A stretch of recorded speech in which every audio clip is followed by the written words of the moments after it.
رسول اللہ صلی اللہ علیہ وسلم نے ایک مرتبہ فرمایا کہ بنی اسرائیل میں 3 آدمی تھے، ایک کوڑھی، دوسرا گنجا اور تیسرا اندھا۔ خدا تعالی نے ان کو آزمانا چاہا اور ان کے پاس ایک فرشتہ بھیجا۔ پہلے وہ کوڑھی کے پاس آیا اور پوچھا کہ تجھ کو کیا چیز پیاری ہے؟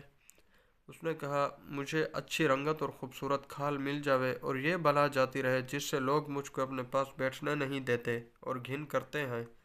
اس فرشتے نے اپنا ہاتھ اس کے بدن پر پھیر دیا، اسی وقت تندرست ہو گیا اور اچھی کھال اور خوبصورت رنگت نکل آئی۔ پھر پوچھا، تجھ کو کون سے مال سے زیادہ رغبت ہے؟ اس نے کہا، اونٹ۔ بس ایک حاملہ اونٹنی بھی اس کو دے دی اور کہا، اللہ تعالیٰ اس میں برکت دے۔ پھر گنجے کے پاس آیا اور پوچھا، تجھ کو کون سی چیز پیاری ہے؟ کہا، میرے بال اچھے نکل آئے اور یہ بلا مجھ سے جاتی رہے کہ لوگ جس سے گھن کرتے ہیں۔ فرشتے نے اپنا ہاتھ اس کے سر پر پھیرا، فوراً اچھا ہو گیا اور اچھے بال نکل آئے۔ پھر پوچھا، تجھ کو کون سا مال پسند ہے؟ اس نے کہا، گائے۔ بس اس کو ایک حاملہ گائے دے دی گئی اور کہا، اللہ تعالیٰ اس میں برکت بخشے۔ پھر اندھے کے پاس آیا اور پوچھا، تجھ کو کیا چیز چاہیے؟ کہا، اللہ تعالیٰ میری نگاہ درست کر دے کہ سب آدمیوں کو دیکھوں۔ اس فرشتے نے آنکھوں پر ہاتھ پھیر دیا، اللہ تعالیٰ نے اس کی نگاہ درست کر دی۔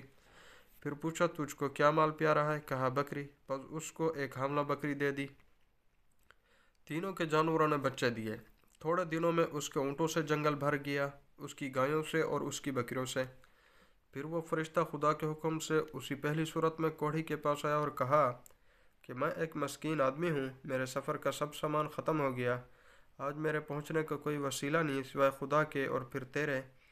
میں اس اللہ کے نام پر جس نے تجھ کو اچھی رنگت اور عمدہ کھال عنایت فرمائی ہے تجھ سے ایک اونٹ مانگتا ہوں کہ اس پر سوار ہو کر اپنے گھر پہنچ جاؤں۔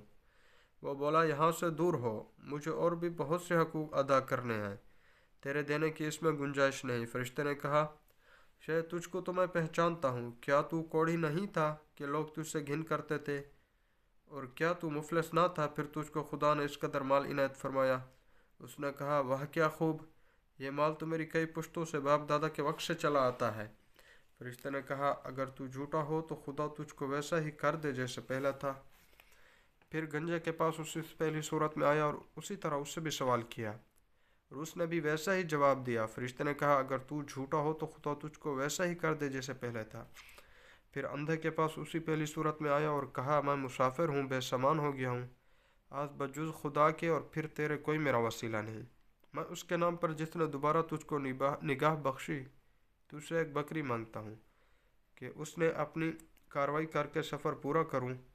اس نے کہا، بے شک میں اندھا تھا، خدا تعالیٰ نے محض اپنی رحمت سے مجھ کو نگاہ بخشی، جتنا تیرا جی چاہے لے جا اور جتنا چاہے چھوڑ جا، خدا کی قسم کسی چیز سے میں تجھ کو منع نہیں کرتا۔ فرشتے نے کہا کہ تو اپنا مال اپنے پاس رکھ، مجھ کو کچھ نہیں چاہیے، فقط تم تینوں کی آزمائش منظور ہو چکی تھی، خدا تجھ سے راضی ہو گیا اور ان دونوں سے ناراض ہو گیا۔